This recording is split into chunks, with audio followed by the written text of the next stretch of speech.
Web designing concept पर यह हमारा दूसरा वीडियो है। इससे पहले हमने वेब डिजाइनिंग कॉन्सेप्ट के बारे में जाना, जिसमें हमने स्टैटिक वेब पेजेस और डायनेमिक वेब पेजेस के बारे में जाना। वेब डिजाइनिंग कॉन्सेप्ट के लिए जो मेन टूल है HTML, तो इस क्लास में हम HTML के बारे में जानेंगे। तो चलिए हम HTML स्टार्ट करते हैं।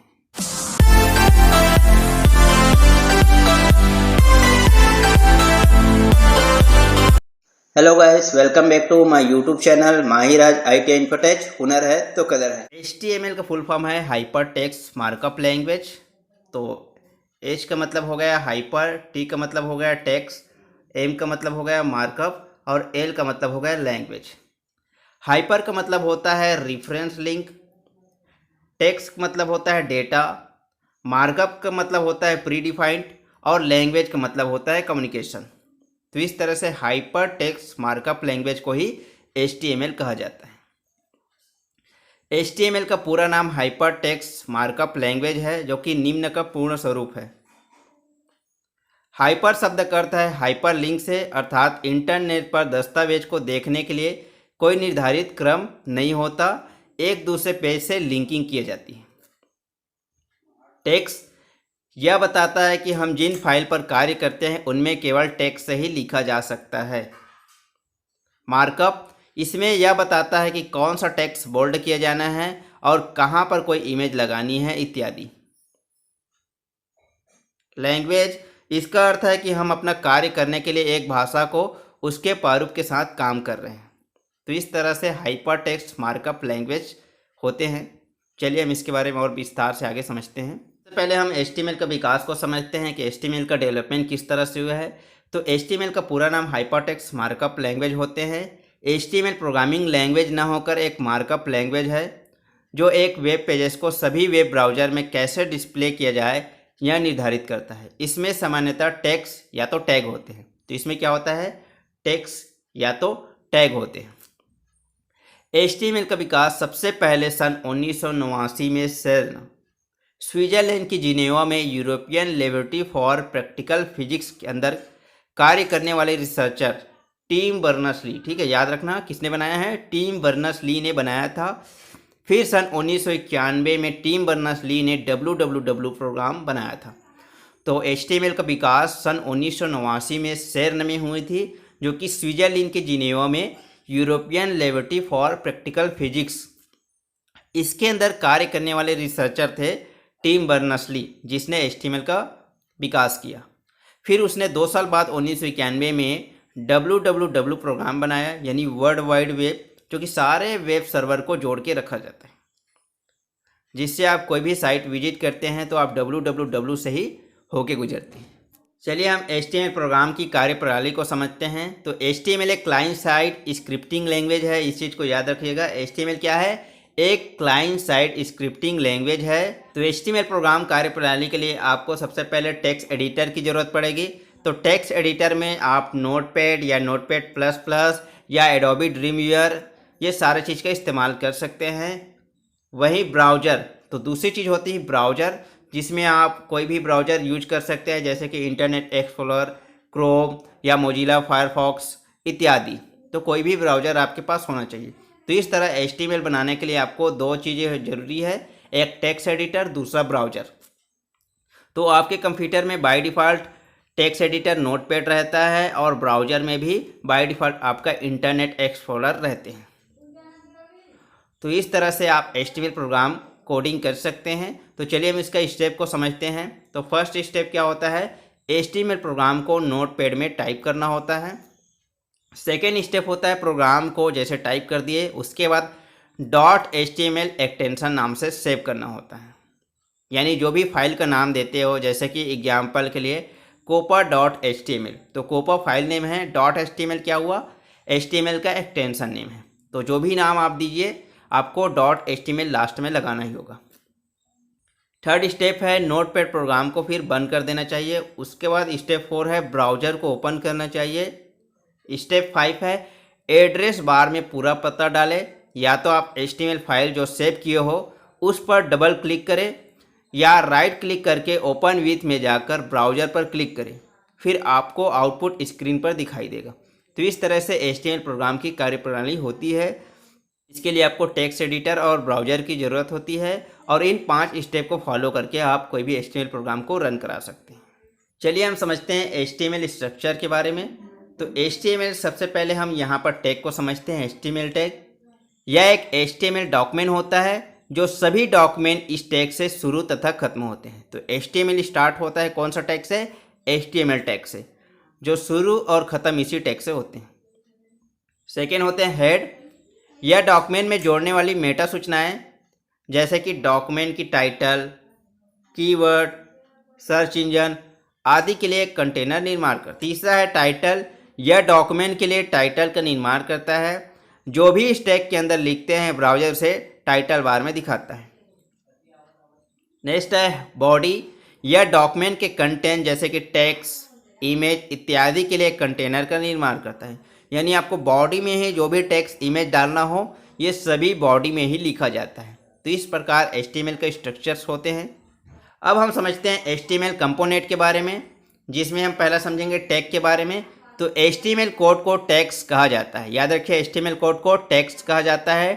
टैग्स एंगल ब्रैकेट, ठीक है, ये क्या है? एंगल ब्रैकेट के बीच में टाइप की जाती है। प्रत्येक टैग्स का एक विशिष्ट अर्थ होता है। जैसे कि यहाँ पर देख सकते हैं टैग जो लगा है बी, तो बी का मतलब हो गया टैग्स को बोल्ड करना।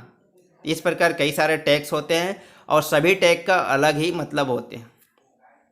टैग भी दो तरह से होते हैं। एक होते हैं ओपन टैग्स। ओपन टैग में HTML डॉक्यूमेंट को प्रारंभ करना होता है, जबकि क्लोज टैग्स में HTML डॉक्यूमेंट का समापन करना होता है।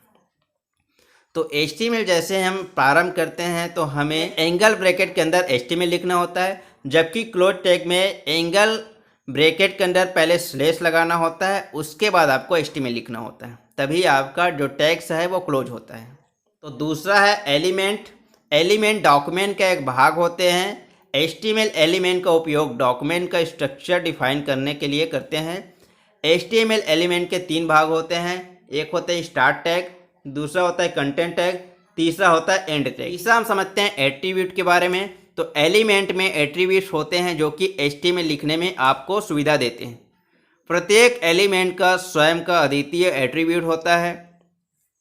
एट्रीब्यूट ब्राउज़र को यह बताता है कि निर्देशों का पालन कैसे करना है। यह ब्राउज़र को रंग, आकार तथा नाम आदि का सूचना देते हैं। चलिए हम समझते हैं HTML के टैग। तो प्रत्येक HTML अवयव एक टैग होता है, एक दूसरा अंत टैग होता है। दोनों एक जैसे होते हैं तथा एंगल ब्रैकेट के मध्य लिखे जाते हैं। यह है आपका एंगल ब्रैकेट, इसी के मध्य लिखे जाते हैं। बस अंत टैग में एक स्लैश आरंभ होता है, यानी अंत में आपको एक स्लैश लगाना होता है। उदाहरण के लिए देख सकते हैं यहाँ पर HTML का जो टैग्स इस्तेमाल कर रहे हैं HTML प्रोग्राम को आरंभ करने के लिए, वहीं यहाँ पर देख सकते हैं एक स्लैश लगा हुआ है, फिर उसके बाद HTML लगा है। तो ये प्रोग्राम को अंत अंकित करने के लिए किया जाता है, यानी यहाँ पर प्रोग्राम अंत हो जाता है। तो इसके बीच में जो भी हम टैग लिखेंगे वो सारा वर्क करेगा। जैसे हमने स्लैश HTML लिख दिया एंगल ब्रैकेट के अंदर, तो इसका मतलब HTML प्रोग्राम हमारा क्लोज हो गया। चलिए हम समझते हैं HTML टैग के प्रकार। HTML टैग 2 प्रकार के होते हैं। पहला कंटेनर टैग। ऐसे टैग जो जोड़ों में प्रयोग किया जाता है, अर्थात ऐसे टैग को शुरू एवं बंद किया जाता हो, कंटेनर टैग कहलाता है। फॉर एग्जांपल देख सकते हैं यहाँ पर जैसे हमने हेडिंग टैग इस्तेमाल किया तो ओपन किया, और एक हेडिंग टैग को क्लोज भी किया स्लैश लगा के। दूसरा देखिए एम्प्टी टैग। इस प्रकार का टैग अकेले में प्रयोग होते हैं, जोड़े में नहीं। यह विशेष कार्यों के लिए प्रयोग किया जाता है, जैसे कि IMG, ठीक है, किसी इमेज लाने के लिए। इस टैग का प्रयोग कोई वेब पेज इमेज डालने के लिए प्रयोग किया जाता है। तो यहाँ पर हमने IMG का यहाँ कोई क्लोजिंग टैग नहीं लगाए हैं, यानी ओपन इमेज किए और इसका कोई क्लोजिंग टैग नहीं लगाए। Next attribute. टैग के नाम के साथ अतिरिक्त पैरामीटर को जोड़ना एट्रीब्यूट्स कहलाता है। इसके नाम के साथ चिन्ह का प्रयोग किया जाता है। जैसे देख सकते हैं हमने यहाँ पर IMG टैग लगाया जो कि एम्प्टी टैग है, उसके बाद SRC जो लिखा है ये हमारा एट्रीब्यूट है, ठीक है, यानी सोर्स है कि कहाँ से आप फोटो ले रहे हैं, इमेज डाल रहे हैं। इसके बाद इक्वल टू लिखा है तो ये इक्वल टू एट्रीब्यूट को प्रदर्शित करता है। उसके बाद हमने डबल इन्वर्टेड कामा के अंदर लिख दिए हैं इमेज का नाम, लोकेशन, ठीक है। तो इस प्रकार से myphoto.gif एक इमेज का नाम है जिसे हम इमेज इंटर करना चाहते हैं। अब हम समझते हैं HTML के कमांड के बारे में। तो HTML के 3 भाग होते हैं। पहला होता है HTML का टैग। तो प्रत्येक HTML प्रोग्राम एंगल ब्रैकेट के साथ HTML टैग से प्रारंभ होकर /HTML टैग द्वारा बंद किया जाता है। दूसरा होता है हेडिंग टैग। यह HTML के प्रोग्राम का आवश्यक भाग है। इसमें वेब पेज का टाइटल आदि लिखा जाता है। जैसे कि देख सकते हैं यहाँ पर हमने हेडिंग ओपन किए और यहाँ पर क्लोज किए। इसी के अंदर हम टाइटल देते हैं। देख सकते हैं यहाँ पर टाइटल है और इसके बीच में जो टेक्स्ट देना चाहते हैं, जो भी टाइटल देना चाहते हैं वो आप लिख सकते हैं। जो थर्ड होते हैं बॉडी एलिमेंट होते हैं। टेक्स्ट स्तर के तत्व जैसे कि bold, italic, underline, break line या इत्यादि जो भी आपको डालना हो सभी बॉडी एलिमेंट के अंदर डालना होता है। यही हमारा मुख्य भाग होता है। चलिए हम HTML में हेडिंग टेक्स्ट के बारे में समझते हैं। तो हेडिंग विभिन्न स्तर को अधिकतम 6 भागों में विभक्त किया है। तो हेडिंग कितने टाइप के हैं? 6 भागों में, H1, H2, H3, H4, H5, H6, जिसमें H1 सबसे बड़े हैं और H6 सबसे छोटे हैं। फॉर एग्जांपल यहाँ पर देख सकते हैं हमने यहाँ पर एक HTML प्रोग्राम स्टार्ट किए हैं। ठीक है, तो HTML स्टार्ट हो गया, फिर हेडिंग दे दिए, फिर टाइटल दे दिए। उसके बाद हम जो भी हमने हेडिंग दिए वो बॉडी के अंदर लिखे हैं। यहाँ पर देख सकते हैं बॉडी है और इस बॉडी के अंदर ही हमने सारे हेडिंग्स को दिए हैं। ठीक है, जैसे कि यहाँ पर H1, H2, H3, H4, H5, H6, ये सारे हेडिंग को हम इसी के अंदर दिए हैं। इस प्रकार जो हेडिंग्स होते हैं वो बड़े से छोटे होते हैं। यानी हेडिंग जैसे कि H1 इस तरह से लिखा रहेगा तो H2 थोड़ा छोटा, H3 थोड़ा और छोटा, इस तरह से लिखा रहेगा। तो आज के क्लास में हमारा इतना ही, जिसमें हमने HTML के बारे में जाना, HTML के टेक्स्ट के बारे में जाना, HTML के डेवलपमेंट के बारे में जाना, HTML के कंपोनेंट के बारे में जाना, HTML के स्ट्रक्चर के बारे में जाना। हमने सारी चीज़ें HTML के बारे में जाना।